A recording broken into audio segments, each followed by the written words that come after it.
The Bhagavad Gita, our social studies textbooks tell us that it is the holy book of the Hindus. Should one read the Bhagavad Gita as a religious book then? That would be a little odd, because the Gita predates organized religion itself.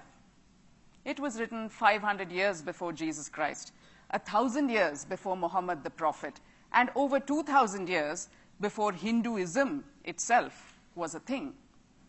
Reading it as a book of religion also does not quite explain its consistent, sustained appeal over 2 millennia, not just among people of its own community, but with people across the world. So reading it as a religious book is a sort of limiting way to read the Gita.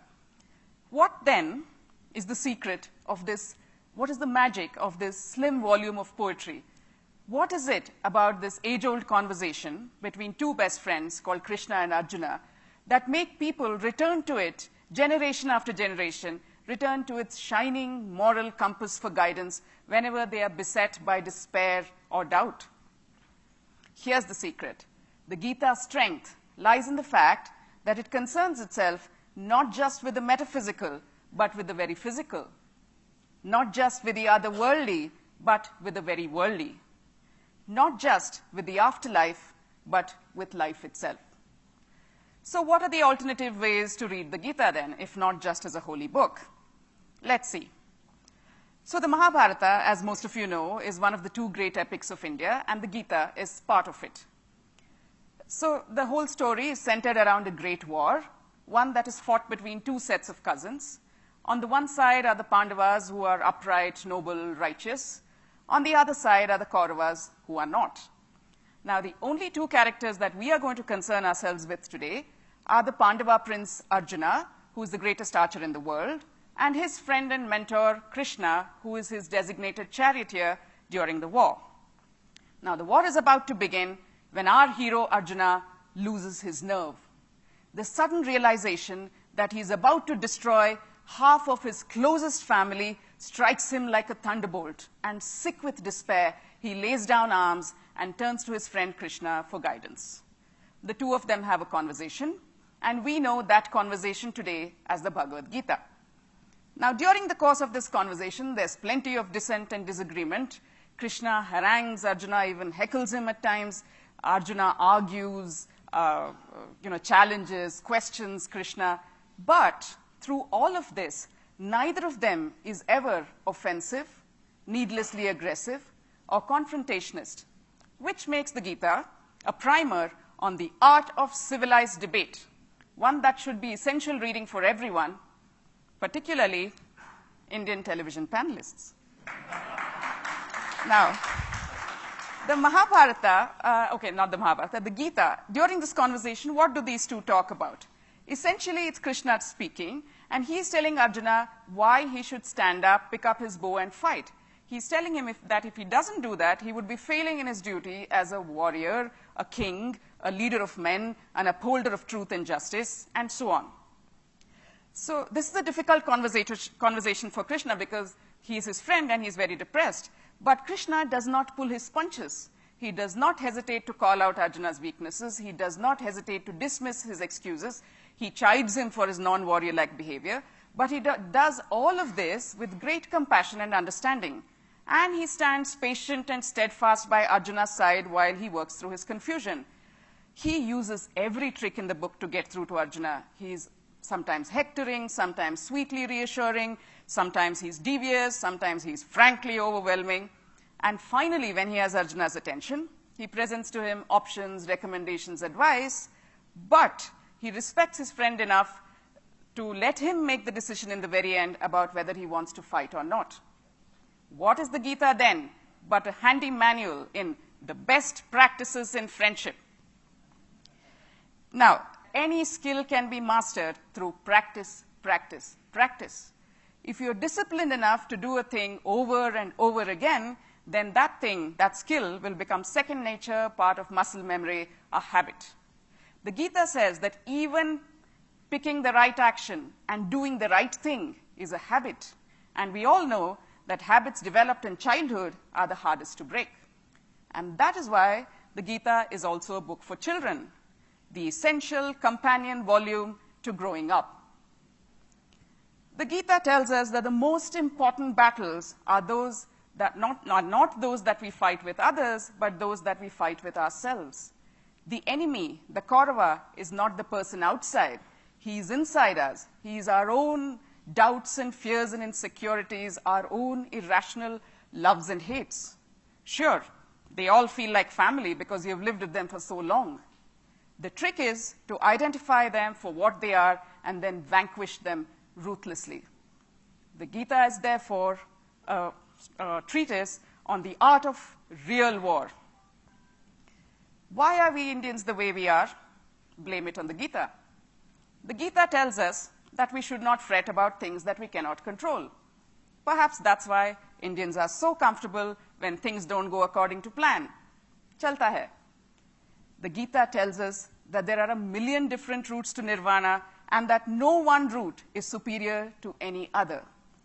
Perhaps that's why Indians are so comfortable being surrounded by a multiplicity of ideas, thoughts, notions, faiths, beliefs, practices. The Gita tells us that the soul is bound to live through several lifetimes before it comes to the end of its journey. Perhaps that's why Indians don't place so high a premium on punctuality. So many lifetimes, so much time. And that's why the Gita is also the insider's guide to the Indian mind. Do you seek contentment? There's an app for that, and you can find it in the Gita. So what does the Gita say about contentment? How can you find it? You must put everything you have into everything you do, says the Gita. But there is no bigger fool than you if you imagine that just because you put your best effort, the outcome will be something that you desire. Understand, says the Gita, that some things lie within your control, like your effort, but some things most certainly do not, like the outcome. Therefore, focus on your effort, let go of the outcome. In other words, play to play, don't play to win.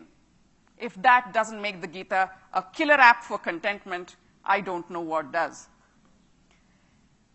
The universe, says the Gita, gives us so many things for free. The life-giving sun, the nourishing rain, the fertile earth. We would be nothing more than common thieves if we did not give back in equal measure. And how do you give back in equal measure? Simply by doing your own duties well, to the best of your abilities. Simply by shouldering your own responsibilities as parents, teachers, students, doctors, priests, lawyers, with a smile, and doing your every action with an attitude of gratitude. Only if you do that, says the Gita, is the ancient cycle of give and take between gods and men kept in motion. And only if that cycle is kept in motion will the world not descend into chaos. Did someone say Adam Smith? The Gita is the original monograph on free trade. Now, what is wisdom? What is the ideal man, human being supposed to be like? What should you aspire for if you want to be like the ideal person? According to the Gita, it's very simple. There's a recipe. When you see the world as it really is, then you have attained the status of the ideal human. And what does that mean? It means you see a bit of yourself in everything around you and a bit of everything around you in yourself. It means you're able to look beyond the differences on the outside to the sameness on the inside. It means you're able to say with conviction that the entire world is my home and every creature in it my family. This makes the Gita the ultimate equal rights manifesto, one that not just individuals, but governments would do well to adopt in our divisive, intolerant times. The Mahabharata, all 100,000 verses of it, I believe, was expressly written to contain the 700 verses of the Gita, just as a tree creates a juicy fruit to house, hold, protect, and disperse its seed. The storyteller of the Mahabharata sets up this grand canvas, paints an engaging narrative, populates it with the most memorable characters, brings us to the brink of a great war, and then, wham, introduces the 700 verses of the Gita. If you want to know how the war went, you have no choice but to plow through the 700 verses of high philosophy that the Gita is, which makes the Gita a great how-to guide for teachers wishing to teach a complicated subject to reluctant students. Now, in Eastern thought, the notion of time is that of a cycle. It's not linear. Time is cyclical. And therefore, the climax in our stories arrives in the middle of the story, not at the end. The Gita is no different. Just when you reach about chapter 10, there are 18 chapters in all, and the philosophy begins to get a little overwhelming, a new twist is introduced into the tale. We are told that Krishna is not who we have believed all along. In chapter 11, it is followed by drama and spectacle with Krishna revealing his cosmic Vishvarupa form. Our attentions have been recaptured, and we remain vested for the next 7 chapters. If you were looking for a guide on how to write a riveting bestseller, you need to look no further than the Gita. Now, hard work, commitment, focus, says the Gita, will get you any rewards you desire in whatever quest you pursue, whether it be world domination or world peace. And therefore, it's important to pick your quest well.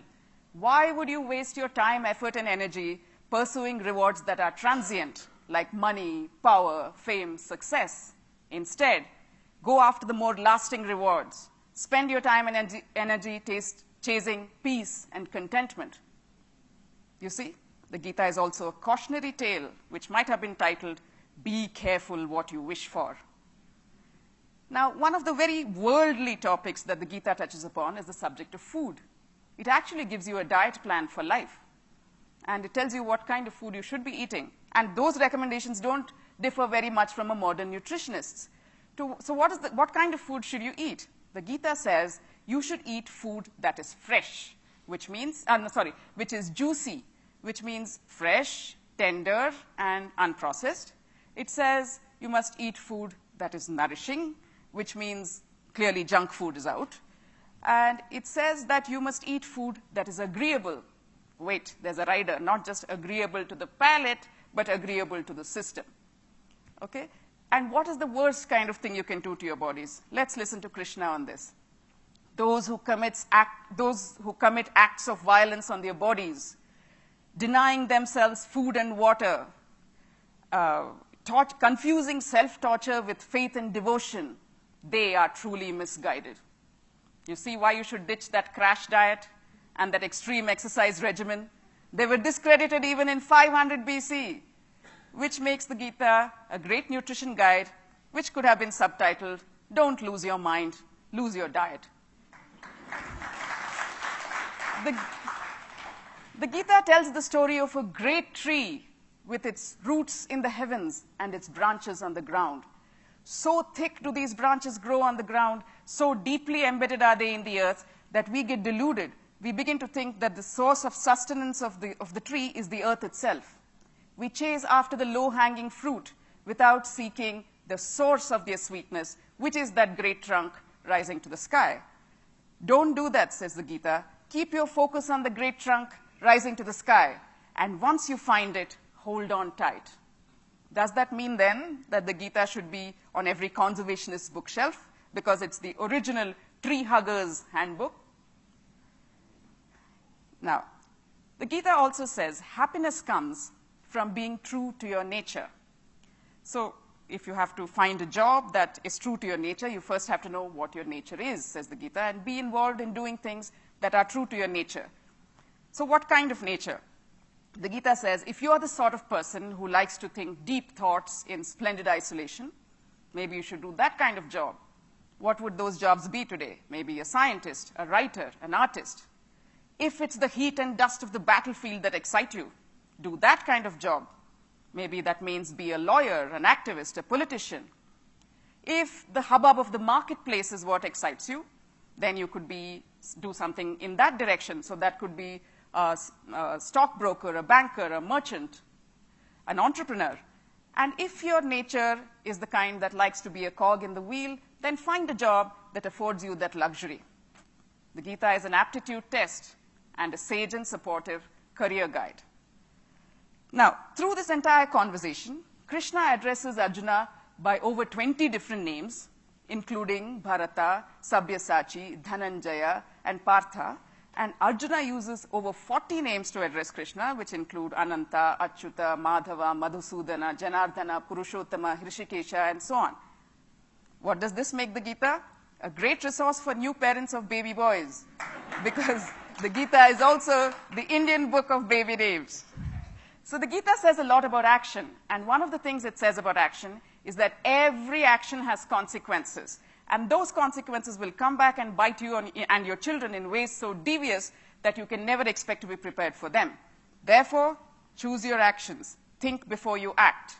The Gita, therefore, is a mathematical treatise on the complex, endlessly twisting Mobius strip called karma. Now, how do you know what the right action is? Well, the Gita says no action is intrinsically wrong or right. It is intent that makes it so. So question your intent before you act. Is my action prompted by my own fears, anger, desire, greed, lust, need for personal glorification? Yes? Then don't do it. Think about it. No? Then just go ahead and do it. The Gita is a flowchart for life with an infinite if-then-else loop. And then, if the world seems to be going to pot, says Krishna, don't fret, Arjuna. Be assured that a savior will rise from your ranks to make things all right. If the pendulum swings too far in one direction, rest assured that change is coming and the pendulum will swing right back in the opposite direction. Eventually, a middle ground shall be found and order restored. We have no reason to doubt Krishna. We see evidence of this all the time around us in morals, politics, and fashion. And therefore, the Gita could also be a song whose name was Don't Worry, Be Happy. 18 is the number of books in the Mahabharata. 18 is the number of chapters in the Bhagavad Gita. 18 is the number of days that the great Mahabharata war was fought over. 18 is the number of minutes in a TED Talk. And 18 is the number of alternative ways to read the Bhagavad Gita that we have just explored. Could there be more ways?